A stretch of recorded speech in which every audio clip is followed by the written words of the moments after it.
Right, thanks for joining me tonight in our studio in Hadley in Essex. It's a converted fire station. This is the main hall. Our studios are upstairs. So this is the best area for the internet connection. So hence we're here rather than in our studio rooms. Okay, so yeah, I'm going to try and do two tonight. I'm working in acrylics. Not really sure what I'm going to do. So I'm going to start with this one. This is not my photo. I will work from one of my, I can decide what to do, but I thought this one had a lot going on. So I'm going to do this one.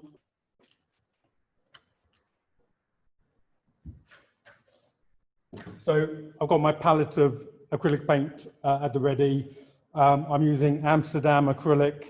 Most of this is student quality. The orange and the yellows are artist quality. Yeah, I'll just dive in. I'm working on canvas and I've laid down a base color of turquoise green, okay?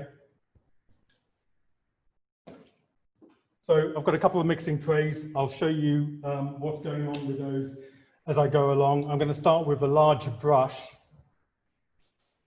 These are De La Rowney Skyflow brushes. So the idea will be to block in color to start with. And I will keep an eye on time as well. So occasionally I'll look away. And if there's any questions, obviously Marie will shout out. Okay, so what I want to do is just, like say, block in some color. By the way, we are next to quite a busy road. So we hear lots of boy racers and motorbikes or police cars.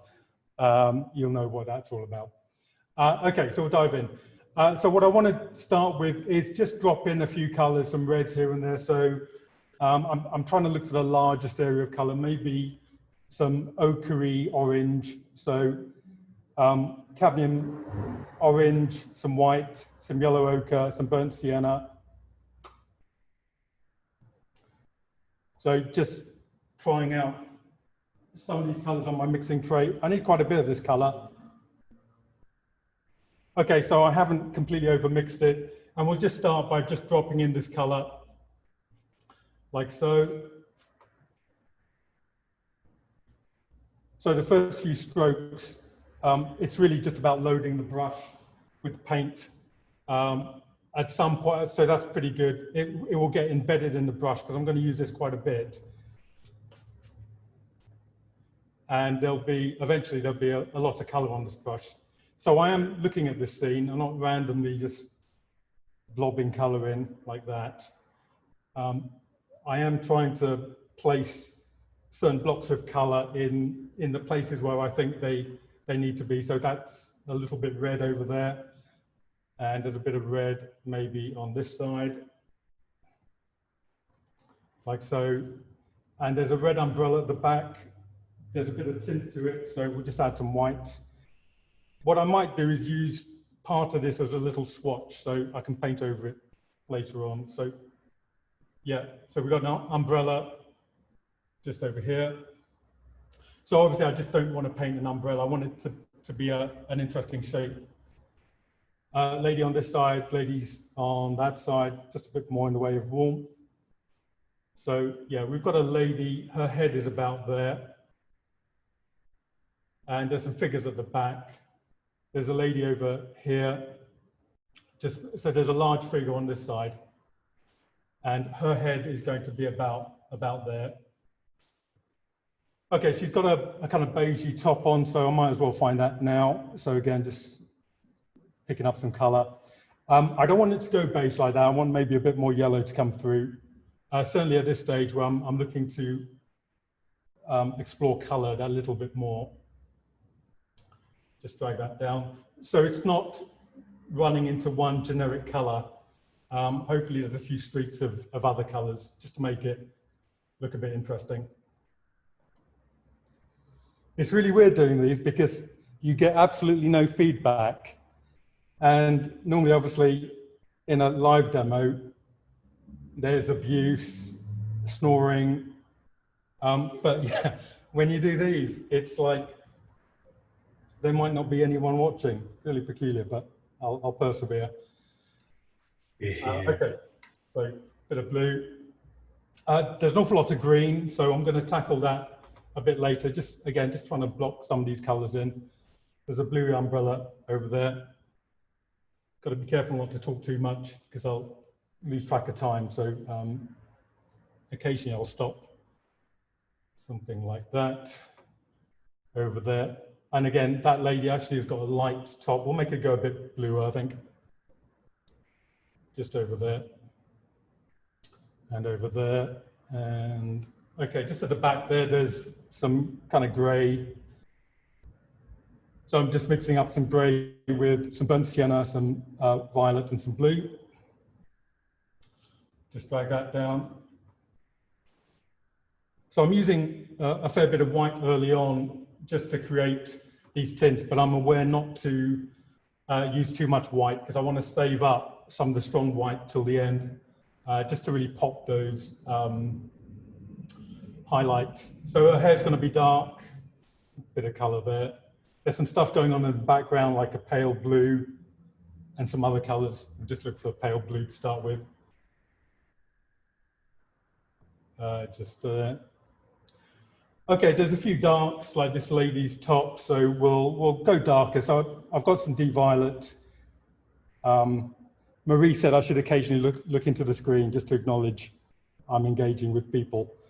So occasionally I'll just stare at you. Okay, so yeah, too much white, so just kill that off a little bit and just drag this down like so. Her hair is about there. So there's another figure. So these figures behind, they're kind of secondary characters, so I'm not going to dwell too long on them. So this lady is actually a lot closer to this one.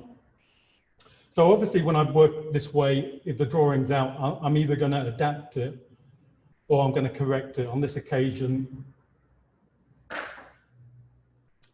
yeah, on this occasion, I'll probably just correct it. So yeah, her head is about there.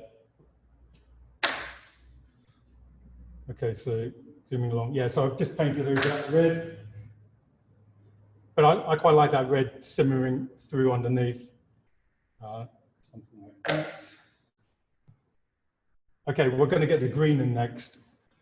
Just put this lady's hair on. Sounds really peculiar. Just something like that. It's obviously quite large at this point. What I tend to do is go larger than I need to. So when it comes to putting the background in, I can obviously correct some of these discrepancies. Okay, so we'll get some green in next. I will probably just change the brush. Just want to add some dark over here. So deep violet, that's Prussian blue, but I'm going to use a bit more of that later on. That's over there. And just drag this down a little bit more on that side. So I really like this stage because it's still slightly unknown just in terms of what's going on. So I'm almost just looking at interesting abstract shapes before I start kind of having to draw stuff out. Okay, so I've gone for a clean 2-inch. So we need a fair bit of green. So some of it is quite strong. So I've got, this is green light, permanent green light. There's a bit of yellow medium. And just put that in over there and just over there. And just, so this lady's got some kind of sari type thing. And I'll put that in. I like connecting things. So once I put this bit of greeny blue in, I'll just look for this sari just to run down. There's less of the yellow in, so maybe a bit more phthalo blue, phthalo green. Just run this down like so. Just make it go a bit darker on this side. So I've got to be careful of kind of blending and running things into each other too much. Lots of light greens over here. Trying to be really economical with the brush marks I'm using. A couple of shots of green, just here and there. The moment it starts looking like it, that'd be it'd be a little bit dull. So my email notifications might be going off as well. I've done nothing but write emails today. Okay, there's some colors in the background, so I might as well just use this brush. A bit more yellow, and just to understand. Yeah, so the drawing is slightly out, but I'm not going to worry too much about that. I used to worry a lot about how accuracy things were, but the only thing about improvising like this, hopefully something will come up that you're not expecting. Hopefully a good thing, not a bad thing. A bit more in the way of, so that's not very good, it's flared out quite a lot. Bit of red on this side.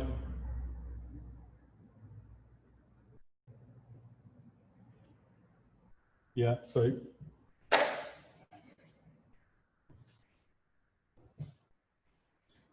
yeah, just keep an eye on the time as well. So a bit more blue. So eventually this will seal up with some kind of block of color representing the shapes I'm trying to paint. There's some gray coming in, so we're gonna think about that. It's kind of like a lighter browny gray, some of which I have on my mixing tray. So we'll get that in shortly.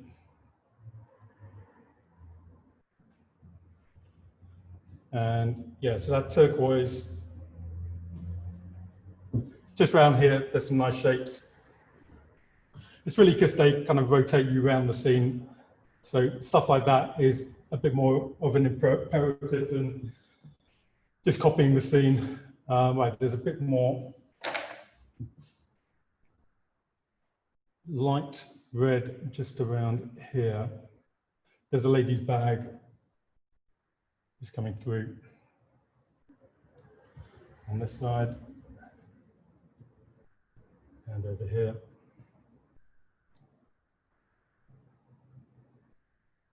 I've been looking at a lot of very, very contemporary abstract art recently, and it really messes with your head.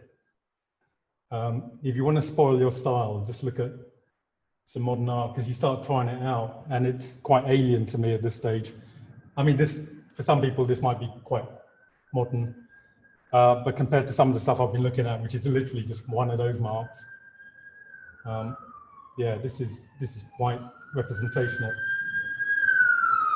There we go. Yep. What, the base color? Yeah. Oh, is that the question? Right. Normally I have a batch of canvases. This is a used canvas.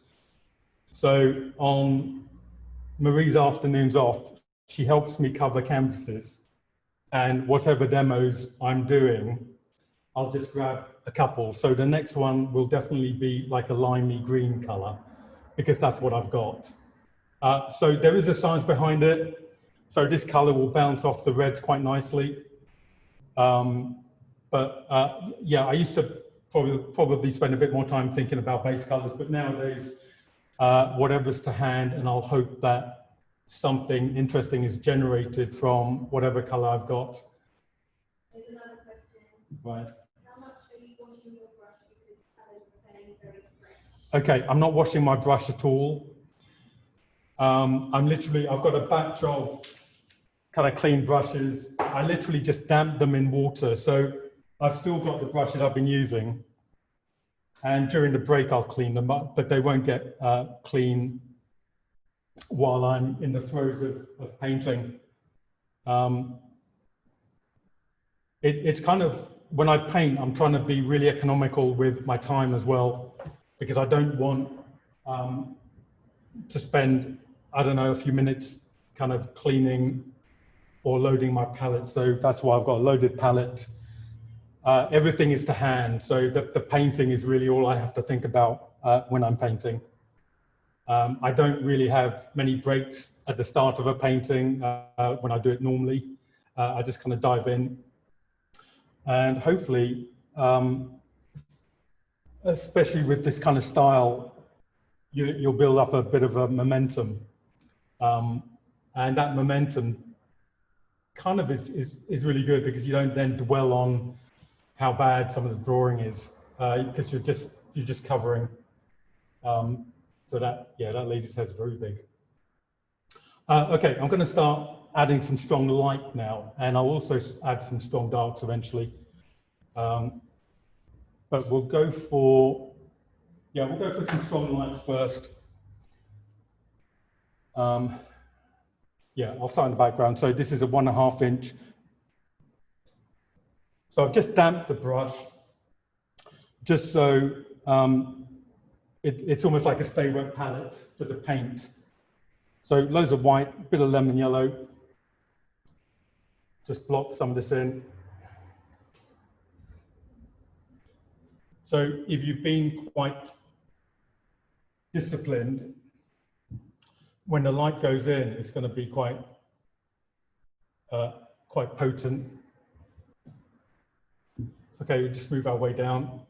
There's various lights just here and there. The umbrella might have to be a little bit larger.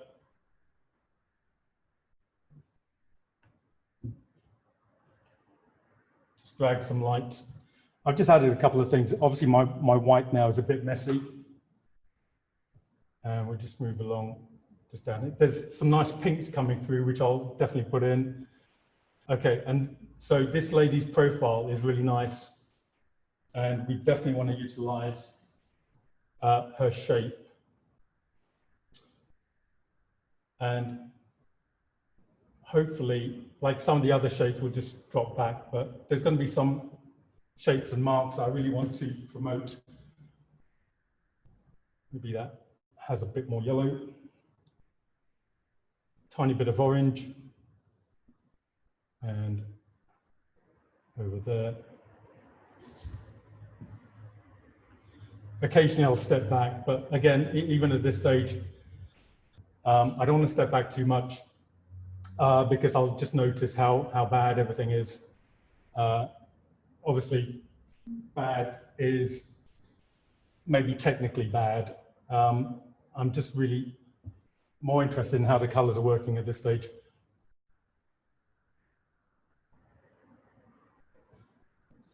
This is the most figurative thing I'm going to be working on so far, just like a forehead, nose, and cheekbones, and a bit of a chin, and there's some lights around here.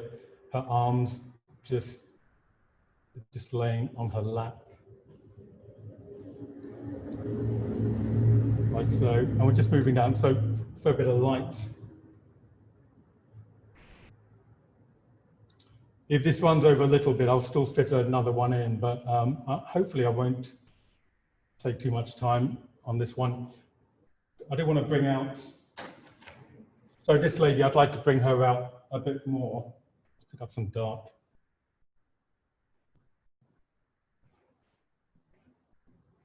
And just in the, oh, Marie's on the move. Oh, yeah, Marie's got to take photos as well. Okay, so just going to pull out this lady with some detail.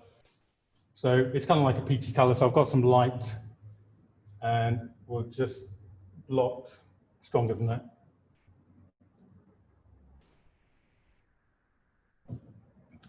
Just blocking in her shoulder, and then some lights. And I will drop in some darks as well.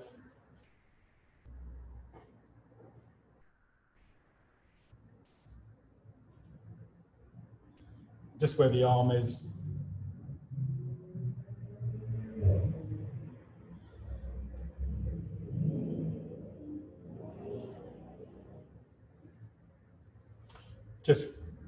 I'm dying to work on that head because it's the thing I'm least, or the thing I'm most worried about.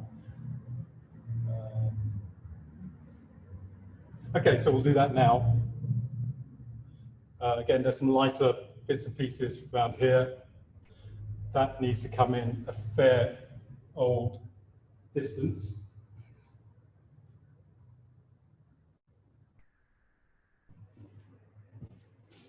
And there's some highlights just skimming her hair a little bit.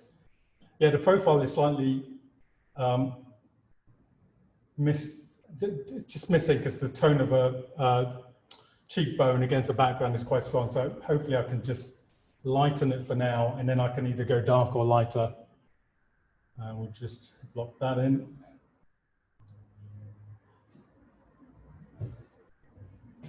And just, again, just maybe bring this in a little bit more.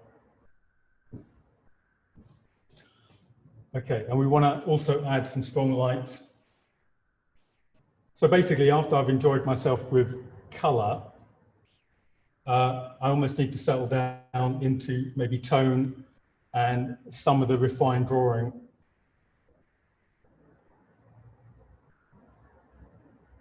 Yeah, there's some light there. And just in here. So we're going to get some strong dark out in a second.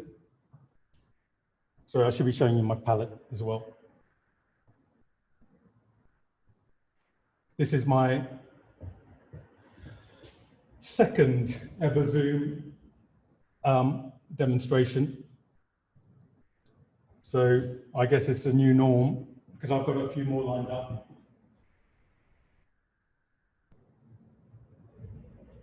Just block in some light. Just in here, there's a bit of a dark block there. So we just need to fill some of that area in. And over here. And the umbrella we're going to make a little bit more of. Right, so I'm using, in fact, I'll use a new brush. So I'm going to use some strong darks, and then we're going to end with some strong lights and more in the way of refined drawing, just to bring everything out. So I need to find these shapes a little bit more, just a bit more cohesion with the shapes. So this is me jumping forward quite a bit because I'm using a strong dark where it's, yeah, so that's nice. Just picked up some of the light behind. So I just want to bring out the shapes a little bit more.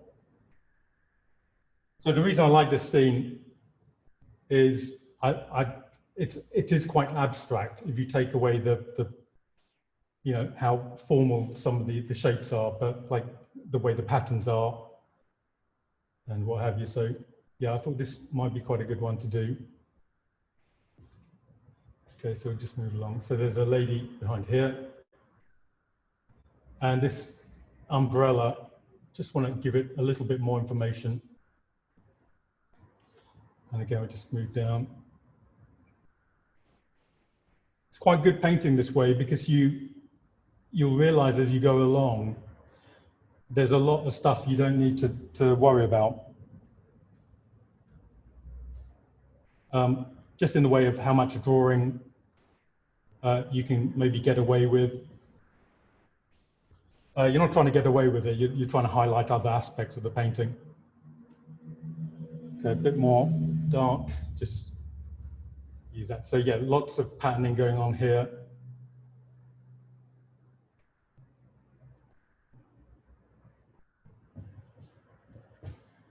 And yeah, if I've got time, I'll work on these features a little bit more.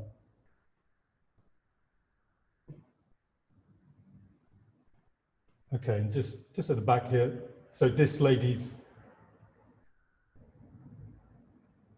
just the shape of her head could be a little bit more interesting. Again, I might go into these bits. Quite like how soft some of this is, just moving along quickly. yeah, there's some shapes here I definitely want to pull out. And they'll probably be quite coherent, just because by the end, I just want to make certain things stand out.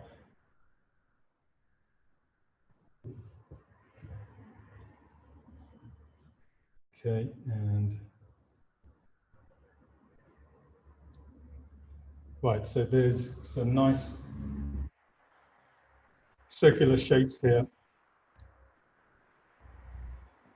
Love doing it in one go when you start fiddling and fussing. Just drag that along.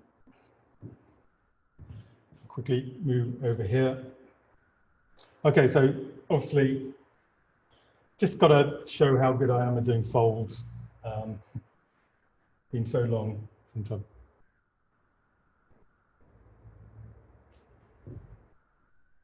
Yeah, again, her head is going to be. There's always one bit that you're going to fight. Fight, you know what I mean? Okay, so just working our way up. Yeah, I just need a bit more in the way of, in fact, just behind her chin and neck is some light green. So I'm going to use that light green to just formulate her head a little bit better.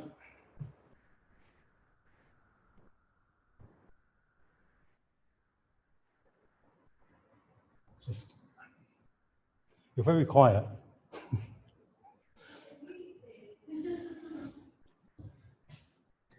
We can be noisy if you prefer. Oh, no, it's fine. We actually had another demo tonight, or Marie did, and they just didn't tell us whether it was going ahead or not. So for all we know, there could be a packed hall somewhere. Are you there too? Okay, so yeah, just there's some folds in here.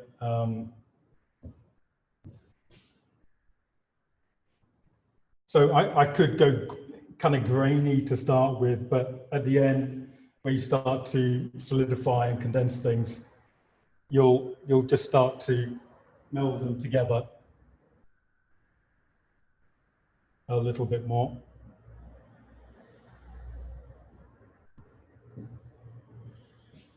So going to do some stuff there, bring out that umbrella. That shape actually, the umbrella is a really nice way of kind of linking things together. So we'll definitely be doing that fairly soon.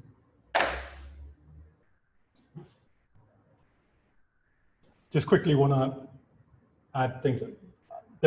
So I'm missing part of the edge here. So her hand is in there somewhere.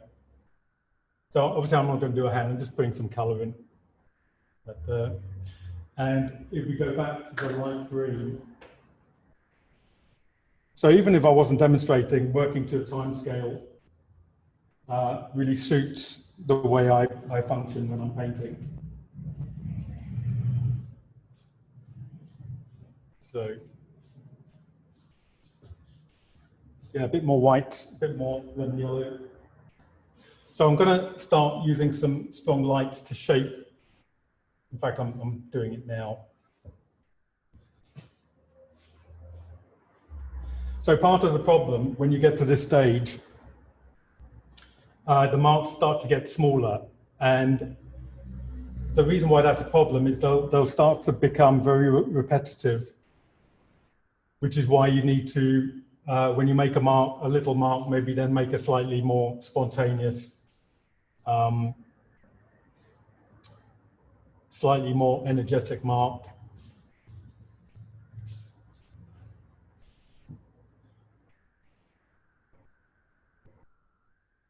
It's one of the things I've noticed so much in painting I've been looking at. People just go mad for really like they'll do something really expressive and then they'll make that super realistic. And I think that's really kind of in vogue, or it has been for a while anyway. But it's starting to get a little bit wearing. Okay, so we'll just move around. So this is going to be a bit lighter. There's a nice, I don't know, it's like a tabletop leg. You probably can't quite see it, but it just creates a nice shape. So again, we'll put some light in here. And then a kind of rotating shape going down. So that's getting a little bit lost. So just some yellow medium. I just want to break this area up a little bit, and I could, yeah, again in here I probably need to do a couple of little things. So at the very end, I will kind of get a little rigger brush out. No, and I'll just use the end of this brush, and I could do stuff like that, but I know it's kind of the lowest common denominator. It's the least interesting mark you can use because you're trying to create little sharp aspects to the scene. I apologize if you like super realistic painting. So a bit of light there. I used to. I've just gone off it a little bit. Right, so just some blobs here. And yes, so some of it goes a bit darker. Again, I could probably get some darker shapes. Just move along here. Yeah, there's these green, whatever they are. So my palette gets a bit mucky. So I'm putting the color in first, and they are quite, they've got some strong highlights. So I'll be putting those in at this time, obviously. So we're kind of moving our way around. Again, I'd like to maybe highlight part of her sari a little bit more. And just over here. Yeah, just while I've got this green, just add some whites.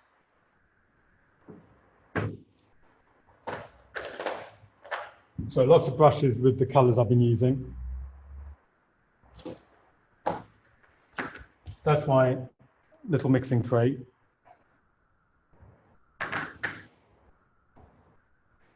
Okay, so I've got a light green, and it's really just to do some marks. So with acrylic, if you start doing this, I mean that's still viable. It's just if you do it a lot and you're using a few colors, it's going to run into each other and start to go a little bit messy. Whereas if you can be quite assertive about maybe making some marks a little bit longer, just do it in one go. Something I was doing was using these things, and I'll demonstrate. So these are things for vinyl windows. If you have tinted windows, you can use it to get the air bubbles out. You can get these from Amazon. So if I pick up some green, I can do stuff like that, and it creates this crackly, quite a nice effect. And I would have continued doing stuff like that had I not realized that that's something everyone's doing now. So I tend to veer away from the bandwagon kind of issue. Okay, so yeah, so in here, I'd just like to make a little bit more sense of it. Yeah.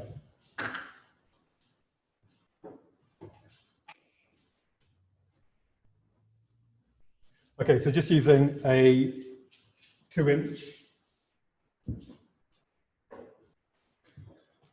So just want to clean this area up, and this can be kind of quite flowy, maybe some strong punctuated highlights. But I just want to bring this umbrella out there a little bit more. So some red and orange and magenta. And yeah, so this should be slightly higher up. I've just accommodated the canvas rather than the photo. And we'll just put the edge to the umbrella on this side. Again, you don't want to just do a perfectly rounded umbrella. Goes a little bit darker actually on this side, part of it anyway. And we'll just tint it down with some magenta and some red.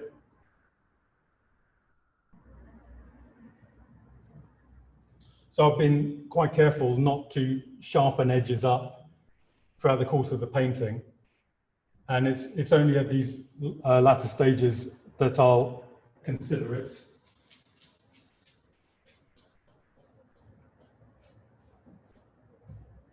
So there's going to be a strong light there, a bit of a strong dark behind.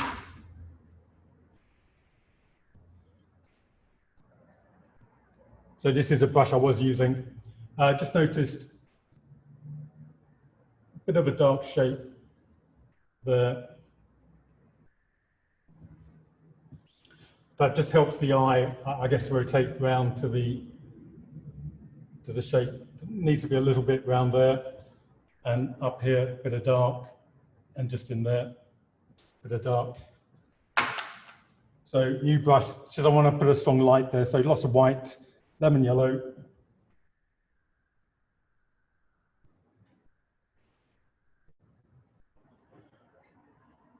Yeah, brush is starting to break up a little bit. So, yeah, so there's a dark bit of shape there, and then it goes very, very light here. Just put a little bit of blue. It's only because I've got so much red around here that a bit of blue in the tint just kind of makes it look a little bit more interesting. Just got to tidy that edge up a little bit. I got a bit carried away with being all flowy and stuff. So,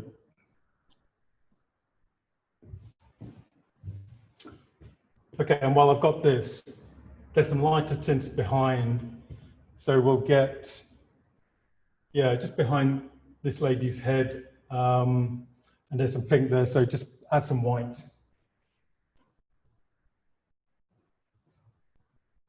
Actually some white with some ultramarine violets. Yeah, so just around here, we'll add that color. And we'll kind of move along. There's some blue, there's other kind of oranges, so a bit of orange. My eyesight isn't great. So I do wear these, but as soon as I wear these, I can see everything. And that obviously would spoil all my expressive work. So, I mean, obviously I can see what's going on. It's just the finite kind of detail I'm trying to avoid.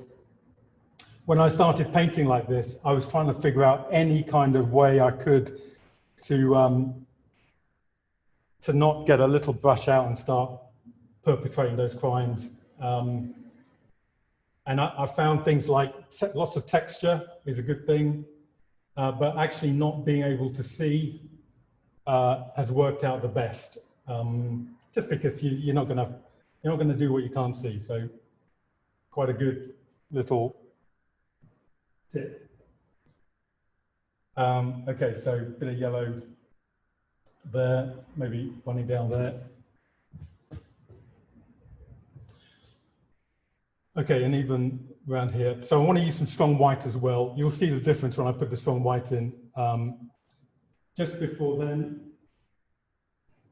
it is nearly finished, by the way. Okay, so there's a couple of little things like,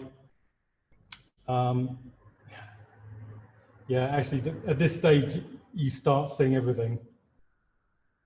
Even if you can't see everything, you start realizing there's a lot going on. So little shifts of color, just where I've got blobs of red here, we'll just employ some lighter variations in here. And in here, there's some stuff.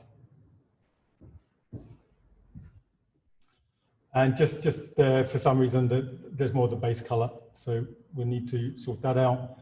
And just in here. And again, that little line, I'd really like to put that in at some point. And that needs sorting out. So, yeah, a bit of white.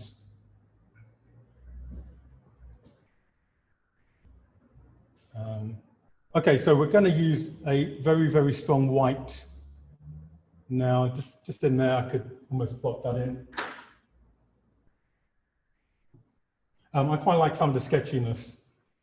But I think with this one, I think it would work better just being full on. Just block that in. Right, I haven't got any clean 1.5 inch brushes, so I'm going to use this little tiny thing. So lots of white, lemon yellow. I'll do like 5 minutes of this and we can take a tea break. Okay, so with this, what I want to do is pinpoint. So that's a nice shape.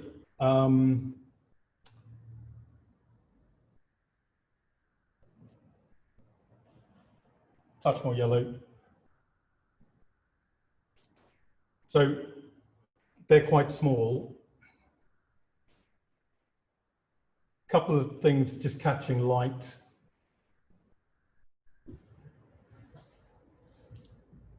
So it's kind of, it is like things are coming into focus from where it started. So even the edge of this lady's head to her back.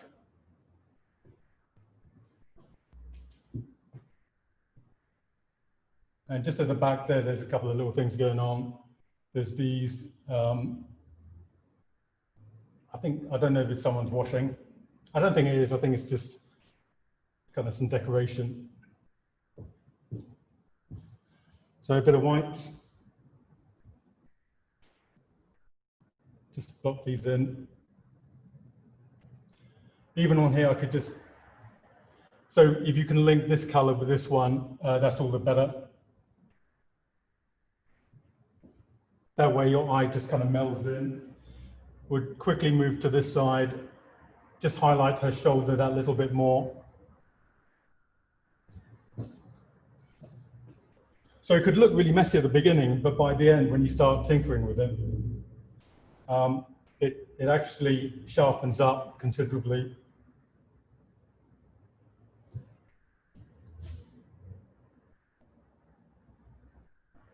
Yeah, just around the arm, a bit more in the way of popping those little highlights. So there is a pattern on her skirt, but I mean, it's funny, I really like it, but I won't have time to do it. I'm so tempted. A bit of blue. So we'll lighten some of these bits as well. It's kind of blue and yellow.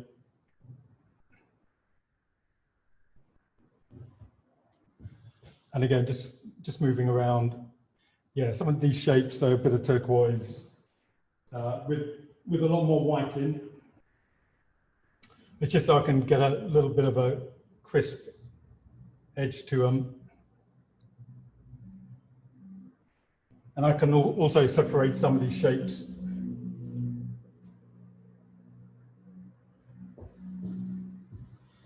And just around here, we'll just bring some of these out.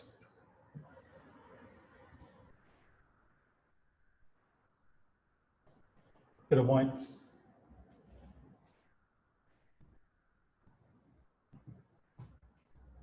A bit of yellow.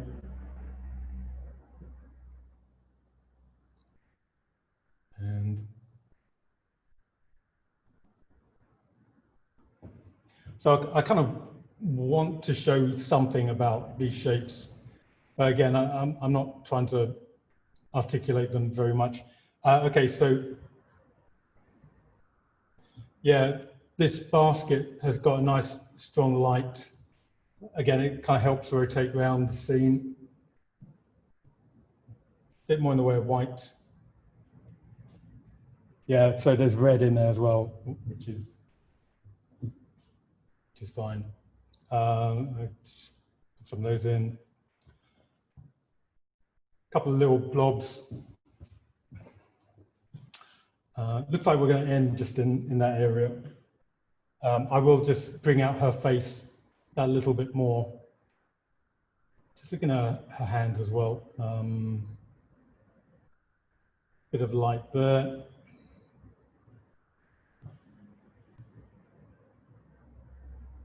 So, sorry, I should be like that really.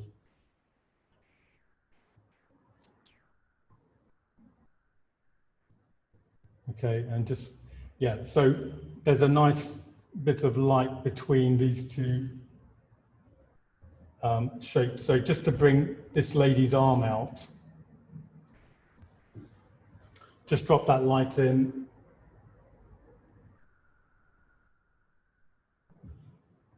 And just a bit of shoulder. Okay, so for this lady's head, basically, just looking for a slightly stronger highlight. So by now, this brush is a bit messy.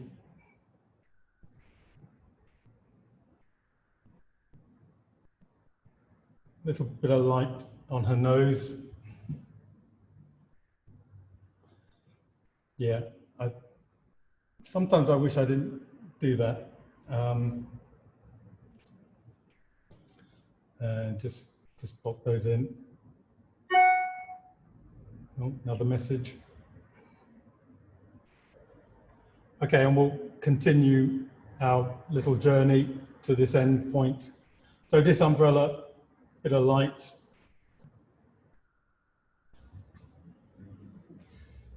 Nearly finished on this one. So a bit of white, bit of blue. And we'll just, again, just want to highlight the top of that, bring the umbrella out.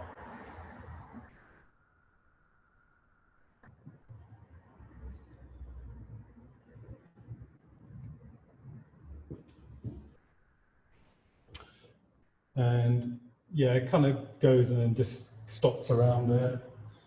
And this lady's head, just bringing a bit of light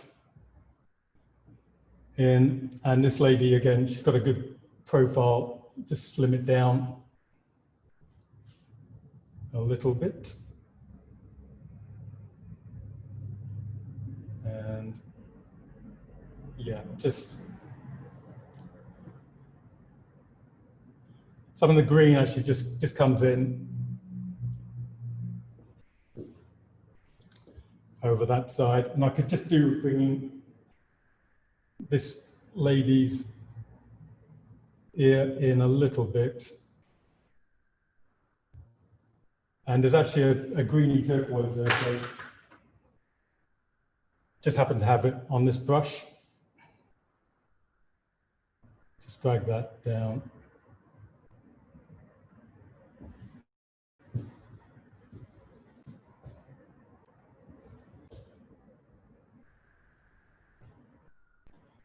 Yeah, and there's a little bit of terracotta color there. Okay, I mean, I think just a couple of bits of blue.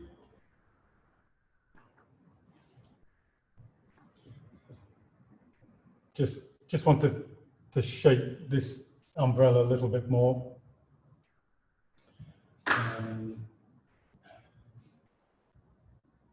Couple of lines just coming down there.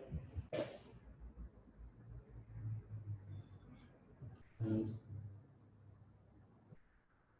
just lighten this bit of timber over here. But I think you get the idea in terms of just diving in, make some colors, and hope for the best, I think, is a key. Right. Sorry, that little bit of turquoise, just wanted that in. Okay, I think I'll stop for lie down, and then I'll come back and do a completely different painting. I hope that was okay. So Marie, I think we'll unmute. No, they can unmute. Oh, okay. Yeah, so we'll have a maybe 10, 15-minute break and then back on to number 2. Okay? Can we ask a few questions just Of course. now? Of course. Well, one thing, I've been absolutely fascinated by the way that if I was doing that, clearly I would draw all the form first and then put the colours in. You have let the form emerge, Yeah. the colour, which is fascinating to watch. Could we just, could you take your photo down and hold it a bit closer to the camera? Because Yeah. I'm not trying to see how close you've got to it, but it just would help, I think, to see what the, yeah, okay. That helps. See, now I've got a list of questions in my line. I don't want to stop you Right. from That's all right. but when you chose your palette, the colours, Yeah. clearly your colours are much more vivid, more intense than on the photograph. But clearly you've been guided by the colours in the photo. Do you have I mean, when you chose that palette, was that something that you would spend time doing just from the photo, or is it a palette that you would normally have? You would use the same palette all the time, or? Yeah, I use the same palette all the time. There's no planning. I do look at a lot of art, and I do try to be theoretical about processes that people do and art that I look at that I really like. I keep going back to. So I've already instilled in my brain the kind of like my process of saturating a bit more color. There's some paintings I do where I'll kind of pastelize a lot more. I think because I've been a commercial artist for a while, I know to some extent my style will appeal to people who want splashes of color. They might want a bit of detail as well. So I'm kind of like a halfway house between going full abstract and going a bit more realistic. But I don't have any, I won't look at, I literally decided on this a few minutes before we started. Really? Yeah. Because I've got a raft of other images there. I was thinking, well, I'll do one on my own. But I came across this one and I thought, well, this has got quite a bit of information on. I could showcase what I do. But there's no, yeah, I don't think too deeply before a demo about, right, I must make sure I get that lady's eyebrow in, or the colors I'm using. I just go for it, and hopefully my experience will come to the surface. No, I thought the whole thing was fascinating. The way that when you started with just putting your base colours down, clearly you're putting them in the right place, but the form emerges as you go along. So it's as I said, what I would consider to be a completely different way of looking at the whole thing. Yeah, amazing.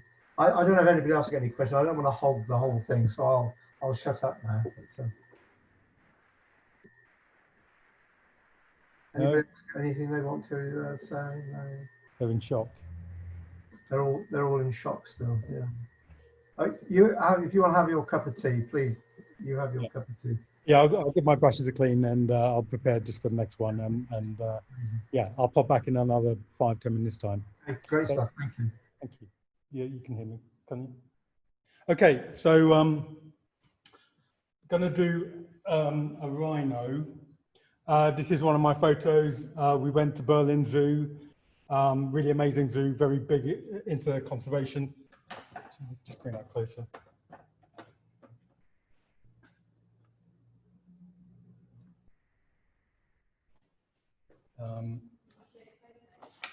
Yeah.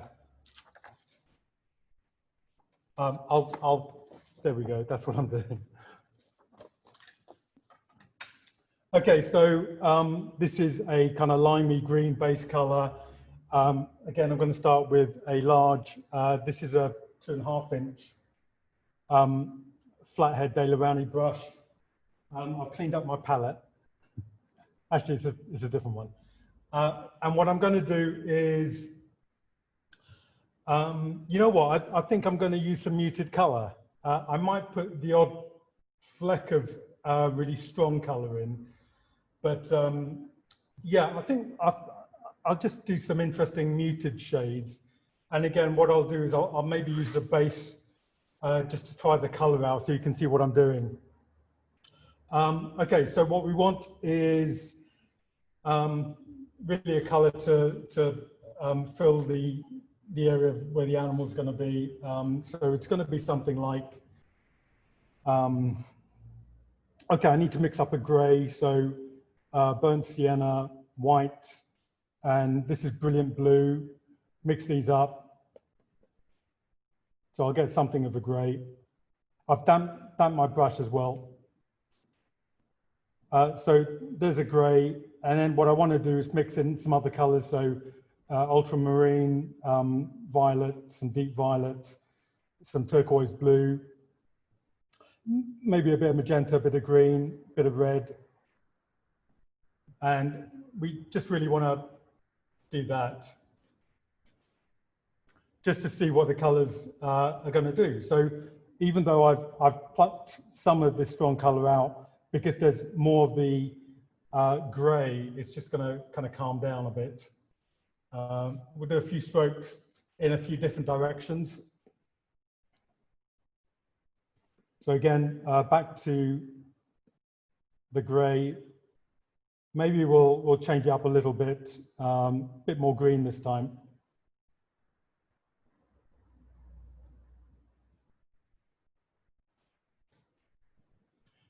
Yeah, I will put some orange in it, actually, just to invigorate it.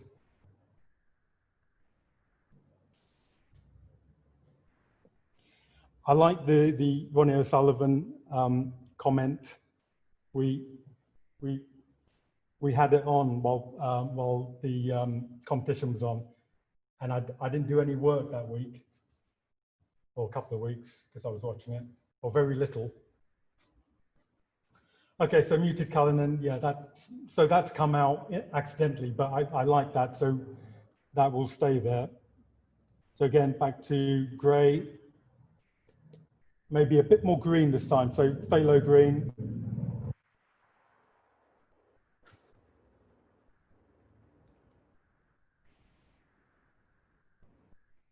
And just where all the shadows are, we're going to go warmer here. So yeah, I'll just, again, just gray. There's obviously some green in there now, so that's going to change it a little bit. Just a bit more yellow ochre. And just got to be careful when you're using so much white, it just kills color. So I just want a lot more of the warmth coming through.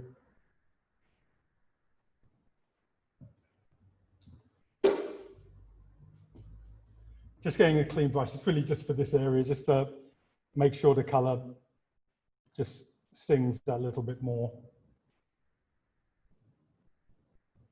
Bit more.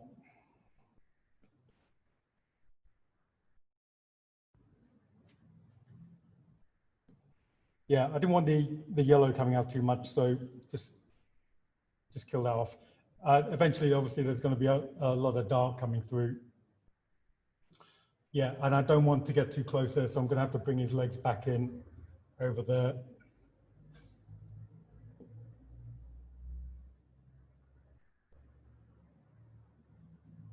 We were going to run some one-off workshops this year in a few different counties, and one of which was going to be near you in West Wickham. Is it West Wickham? I think you're near West Wickham. but obviously because of the situation, we're not running it. But if you're interested in doing this sometime next year, just send me an email and we can let you know when that will be happening. It's a shame because we filled up on a lot of these, practically all of them, plus waiting lists. But we've just had to cancel basically everything. But we are looking to run it next year. Okay, so a bit more in the way of the orange. I like melding things from the background into the foreground. So hence I'm kind of just making sure there's connections. So a bit more in the way of green, a bit of blue. It's going to go dark fairly shortly.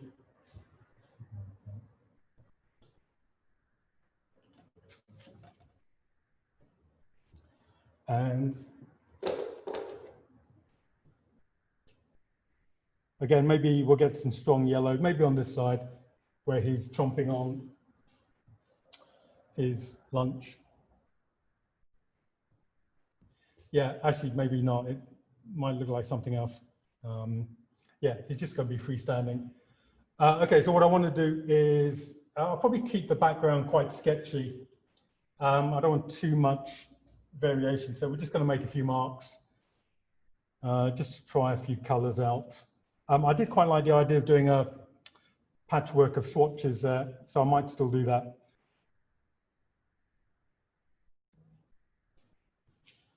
Okay, so I want the background to go darker. So just picking up on my light green and my dark green, and we'll drag some of this up. Now the background isn't as dark as this, but because I want to bring out the shape, we're just going to sacrifice the light in the background, just like I say, to really accommodate the animal. Yeah, just drag that out. So I like that bit of orange there, but I just want to skim through some of it.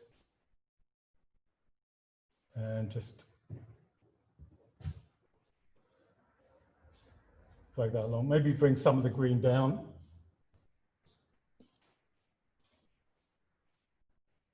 My partner Marie does wildlife, so we have visited lots and lots of zoos around this country and the odd one in Europe. So yeah, never been to Berlin before, so going there, the best part was this zoo. I'm sure it's got a lot to offer, but yeah, the zoo was amazing.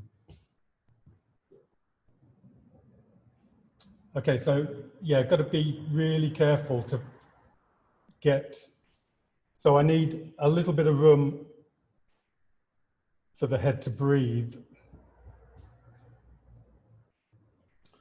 So just shunt all this back because obviously the head's going to be the most important. Okay, so underneath it's going to be dark here, but I'm going to add some light to this area.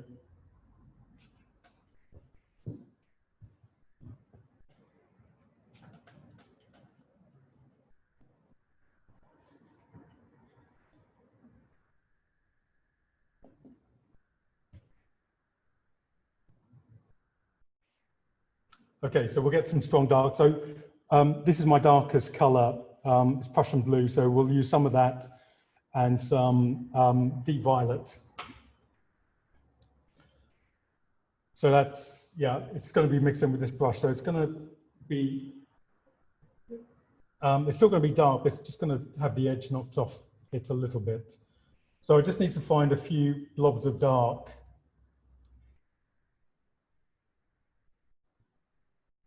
So the legs are going to be coming in about there. So I can almost darken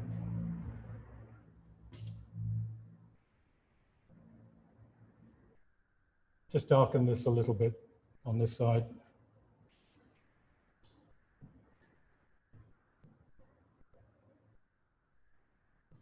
I'm always conscious when I paint animals, it's meant to be a wild thing. So you don't want it to be too neat and tidy. So you need some of those marks where you just kind of express the nature of the animal, I suppose.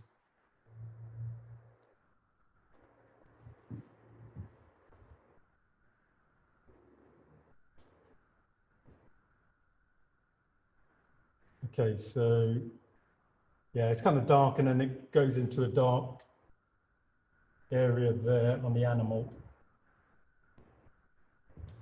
Just move along here and just carry on that dark. So I'm definitely avoiding like this, like a line. Like I'll put that in after, but if I put it in now, I'm using one of my most potent kind of resources, and I might want to leave the line work for up there.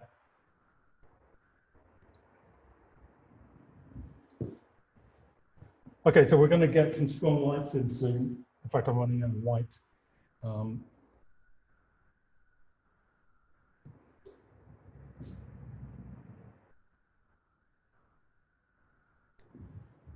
Okay, in fact, I'll use some of this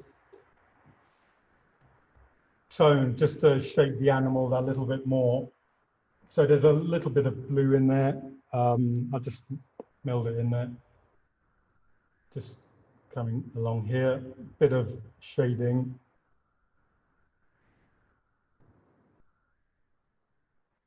In this area, let's make it go a bit darker. I used to use burnt umber a lot. Now I really just have burnt sienna because I don't want this to just to be a generic dark. I actually want it to have some hint of a color. So the green coming through, hopefully just makes it look a little bit more interesting.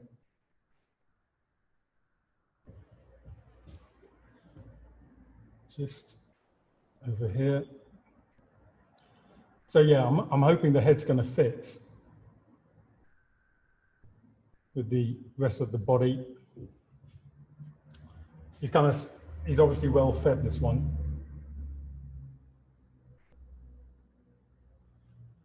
Yeah, so I won't actually know for sure till I get more of the animal in. We'll just put some dark over there.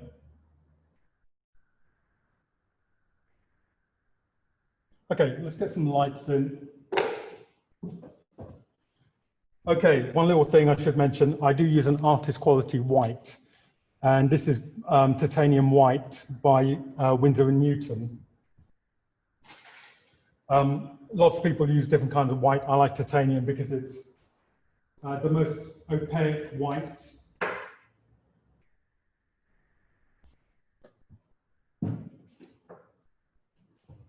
the end, Hash, can you hold the painting close to the camera so they can see the textures? Sure, sure. Yeah, again, there's a demo underneath here. This isn't too bad. There's probably just one painting. So yeah, this one's not too bad. Okay, so white, yellow ochre, bit of orange. Just try that out. That's quite nice. Needs a cooler color, maybe a bit of green in there. We'll mix up a bit of that. So just a bit of slice of green. Maybe a bit more, tiny bit of yellow as well. Okay, so we need to find a couple of strong lights.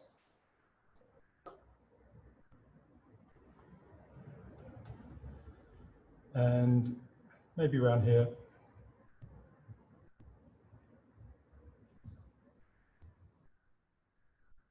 Yeah, I think the yellow ochre, better, bit of green.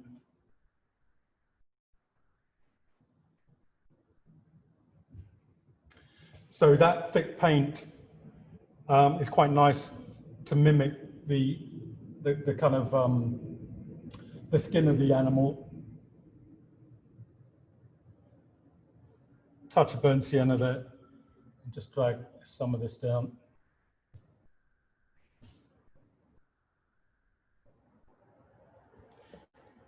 Bit more green.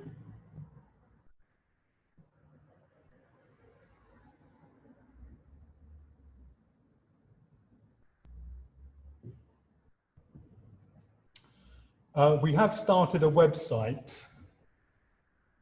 It's very, very early days. Marie will type the name of it. It's called Pics for Paintings. So there's photos like this that they're essentially copyright free, but we're charging a small fee for. And we're also, there's some workshops as well. We've just started, like I say, very early days. But if you're interested to do something online, then there's going to be the odd thing. Both me and Marie have got a couple of demos and workshops on there. So if you're interested, so you'll get the workshop and a critique if you like. But yeah, have a look on the website, Pics for Paintings, picsforpaintings.com. Oh, well done. Okay, so this is kind of like a mid-tint at the moment, and it will be full on stronger and maybe a little bit darker at the tail end of this demo. When I finish, obviously, I'll bring it closer to you, a bit more in the way of violet. And so in this area, there's some slightly subtler things going on. That orange is a little bit isolated, so I'm going to, just to even it up a little bit, maybe slightly more orange here. It's a little bit corrupt now, but that's fine. Just move over to this side.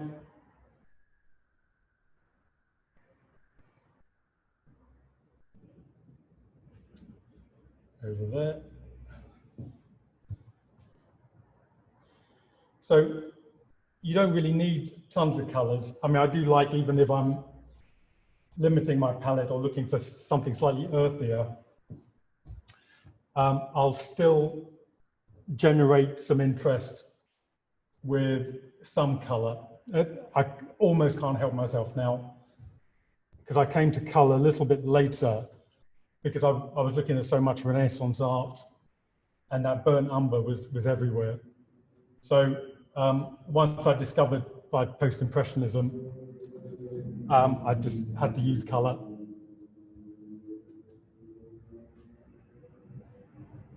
Okay, so this is going to be lighter, and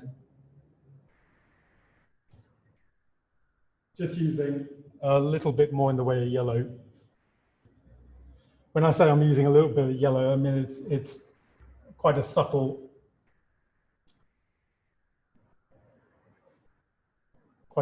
variation. Yeah, this could be lighter as well.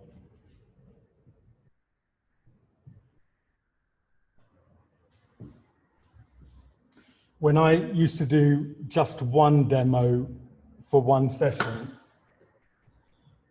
and I'd maybe get to a stage, maybe not as much as this, after the first half, people would come up to me and say, "Can you draw? Like I did this, because I can't draw." And I thought that was peculiar at the time, because I thought, well, just because you can draw, you don't necessarily want to just showcase it everywhere. So it's going to be more potent if I do drawing there than if I draw the backside equally as well, or as good as I can do anyway.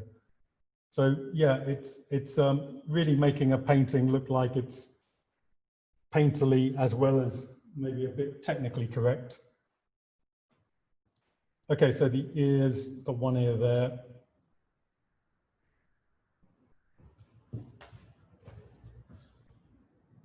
Yeah, this will go lighter.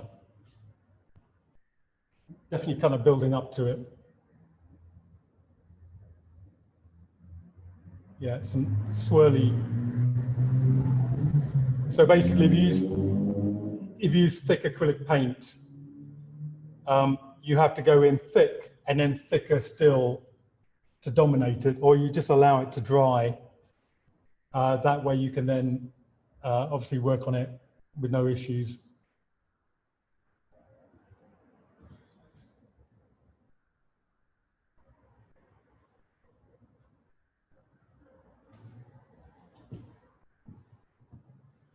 Might be looking to lighten up the foreground as well. We'll see what time has in store for us. Oh, right, okay, that's fine. Okay, so just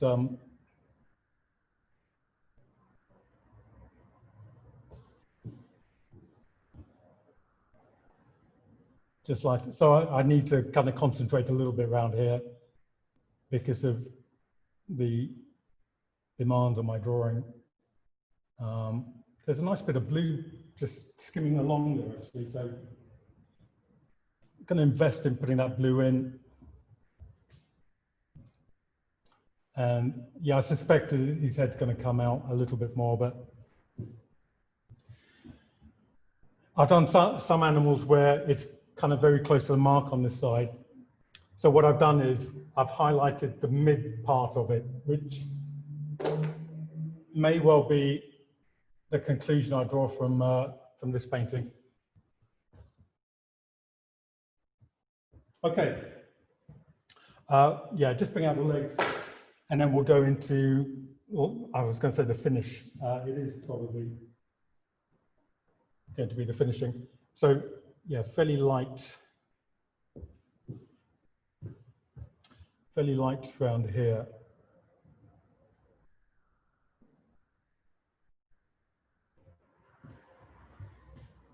So I don't necessarily want to bring the kind of toes out or anything like that. It's really just so it melds in with the ground a little bit. It's one of the reasons why, to some extent, I probably will put a color on the base just so it's light. Maybe not as light as the animal. Okay, so just get his other foot in there. Bit of lighter green. We want to seal some of this up as well, so just while I make decisions, I can work on other stuff. So when I work on this, I'm thinking about the background. That way, when I get to the background, I'm probably a little bit more sure-footed about what to do.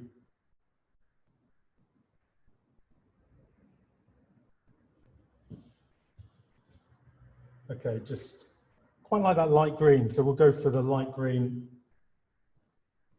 just to break up what would otherwise be a monotonous, like orangey color. Just in there as well. Yeah, there's some darks in there. I like to put those in.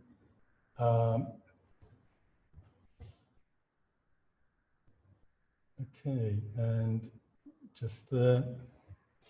In here, there's some detailing, and maybe we'll get the green, something like that, just in and around this area.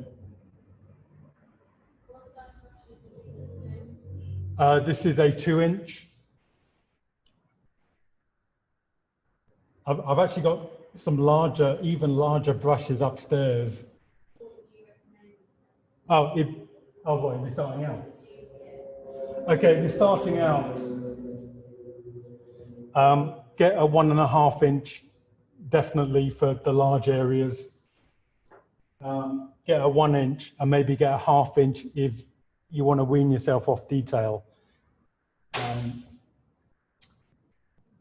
So yeah, it just depends how desperate the situation has become. If you can't help but do fussy paintings, then you'll need the the full-on treatment, which is a big brush, and also time yourself, which is such a good way of creating discipline. Oh, come to one of my workshops, and yeah. Okay, so just some bits around here. So the next thing, going with some darks, with some lights, and then we're kind of there really.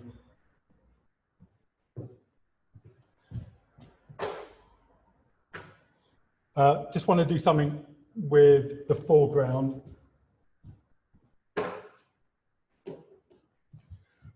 That will just then allow the paint to settle down. So just going in with maybe this kind of color, a bit of lemon yellow as well.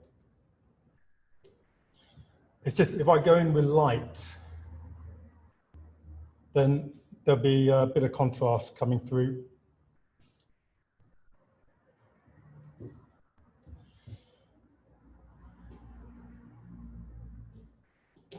A lady at a gallery who showcases some of my work asked me to do more mocha terracotta paintings because it matches people's furniture more.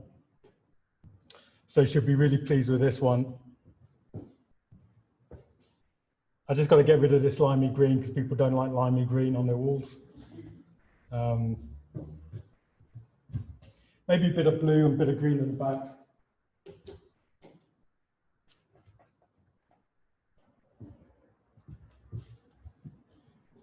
And just, yeah, this kind of green just runs in.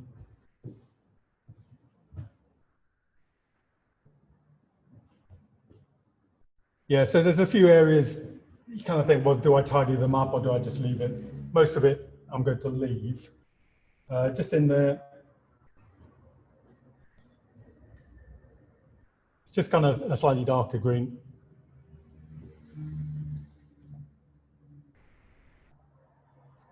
And okay, so we need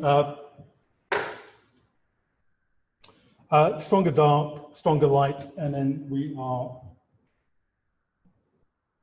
done. So I've got my deep violet, my Prussian blue, deep violet, bit of green. So potentially I don't need a lot of this. And actually, okay, so I'm going to put some over here. And some of it will have to meld in a little bit more than I'm going to give it a chance to. So I've got some green here. It's just so I get a little bit more of a graduated shade. And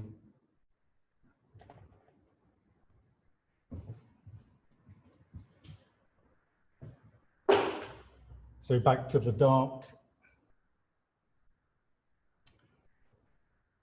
And it's just really to promote some parts of the shape and just running along in here.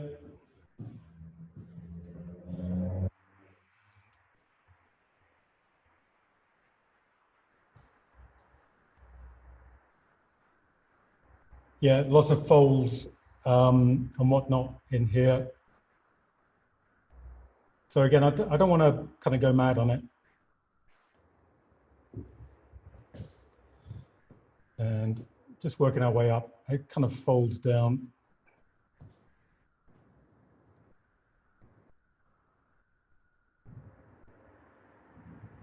Just in here. So it's nice to have the mid-tone. So when you put these darks on, you know you're going to get the tonal contrast. And when I go in at the very end in a minute with some strong lights, I know contrast will play a slightly bigger part. Okay, so things like the eyes, I'm probably going to leave those because I don't really think it's, yeah, I've almost got an aversion because I see so many wildlife artists, they salivate over the prospect of doing little eyes and little highlights, and we won't do that for this one.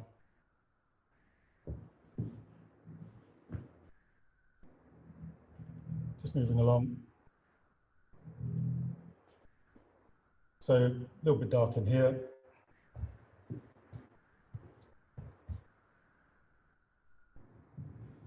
And I do write for the artists and illustrators on semi-regular basis, and I've got a few things coming out. There's a series that's been broken up into a few different series. It's on more bang for your budget when you're painting in acrylic. So if you get the Artists and Illustrators magazine, I'll be in it. For this painting? Okay, mainly yellow ochre, burnt sienna, orange. I've got phthalo green, light green, permanent light green, bit of brilliant blue. There's a bit of the purple, so ultramarine violet, deep violet, Prussian blue. There's a turquoisey blue hiding in there as well, and some white. So very, very limited for me. Normally I'd like to go like that and just go, yeah, so fairly limited. Okay, so we're going to end with some stronger highlights. So white, lemon yellow.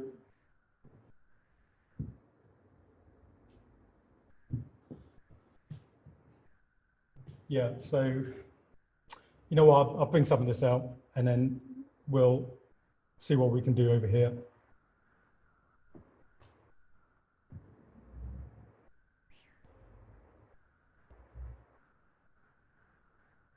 Something I've been doing recently is just still putting highlights in, but maybe not going in too strong with the white, just maybe more yellow.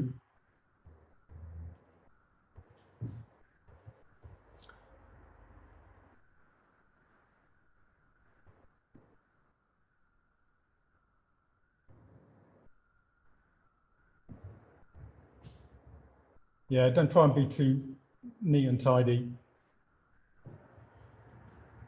Okay, so just, yeah, I can, he's got a nostril there. Just moving along on this side.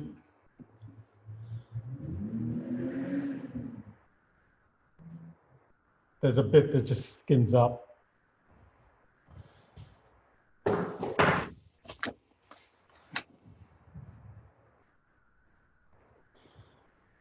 Nearly done.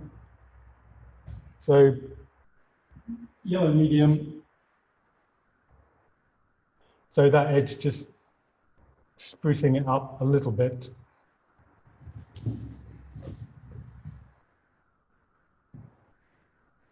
I've also dipped it in some of the orangey pastel-y tint, just like the green, so I get a little variation.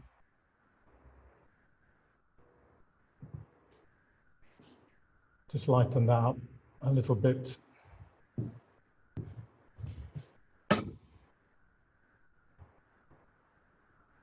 It makes a change doing these Zoom demos and not then driving back home on the M25 with road closures for about an hour. So we're literally, I don't know, 10, 15 minutes away from home, which is a bonus. Okay, so nearly there. Just a couple of these things.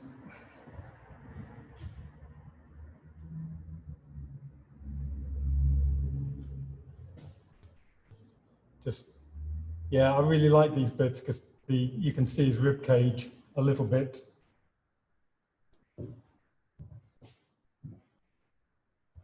Bit of yellow, just catch the top there.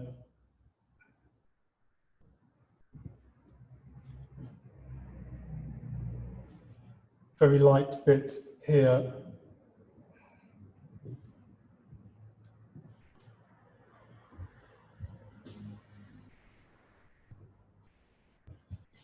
Nearly done.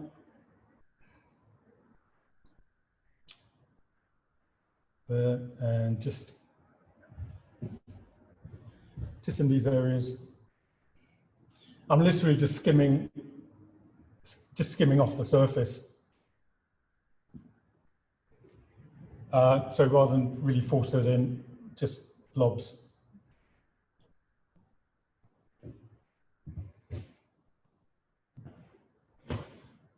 And oh, getting a lot of messages tonight.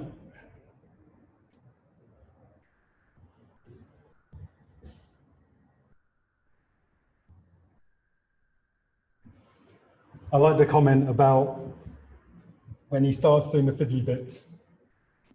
Yeah, I'm with you on that. The fiddly bits are, your brain doesn't think creatively anymore.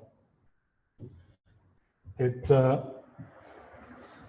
just becomes like counting numbers, how many marks I've got to do and add in. Okay, so just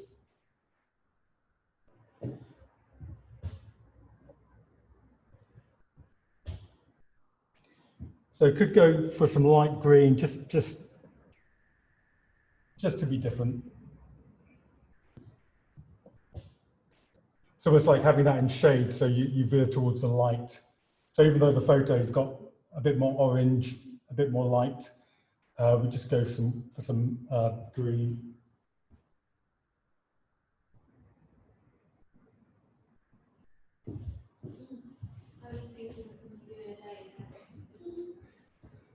You know what, I wish I could churn them out, but I have been, I honestly, I have been really out of sorts because I've been looking at so much stuff and just soaking stuff in. I think it's really important to look at art anyway, because it kind of, you want to know what kind of trends are. But I tell you something, I bought some Kindle books on Pierre Bonnard, Toulouse-Lautrec, obviously Van Gogh, Gustav Klimt. Basically, you cannot go wrong with post-impressionists.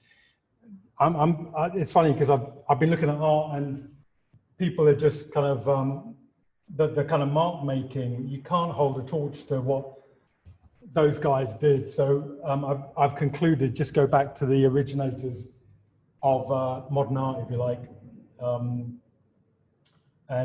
Yeah, it's all there. So yeah, it's just over the last few months I've been looking a lot more contemporary art. If I see another ballet dancer done with, you know, movement, a red tutu, it's just, or flamenco dancer, it's just not, you just see so much of it. So yeah, so back to the originators. Okay, I think we're just about there. A couple of little bits of light there. So at the end, if you're doing something for a gallery, what you might do is just maybe firm up or just block in more of the base color. Obviously, I don't want to block in too much of it. But what that does is it just compresses everything and you're going to look at, I suppose, areas of interest a little bit more. Maybe around the head, a couple more blobs of dark. Like so. That way he'll just maybe stand out. I don't really think I need to make him stand out anymore, but I think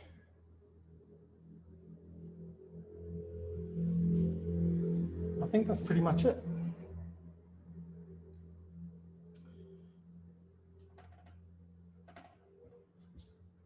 I think I'll stop there. Okay, Marie? You can unmute. They can unmute themselves. Okay. That was absolutely amazing. I repeat what I said after your first one, how the form just emerges from all those splashes of colour. I mean, it's just, I find it absolutely fascinating, incredible. Thank you. There we go. Yeah, the texture of the paint also is just incredible. Yeah, it's quite a nice thing to have when people see your work in a gallery and they realize it's actually a bit more three-dimensional, Yeah, and they feel they can stroke it because there's weight to the paint. that's probably the only disadvantage with a zoom type thing, is that Yeah. it's much more difficult to pick up. But I think, yeah. Well, I personally, and I'm sure I speak on behalf of everyone, I found this an absolutely fascinating evening, in that it's something that in all the demos that we've had over the years, I don't think I've ever seen anything which develops in quite the same way. So it's been a really refreshing experience from that point of view. Therefore, in our usual way, we should try and thank Hash remotely, which is quite difficult, but we'll do it in the traditional way as well. So thanks very much, Hash. Thank you. Thank you. A fantastic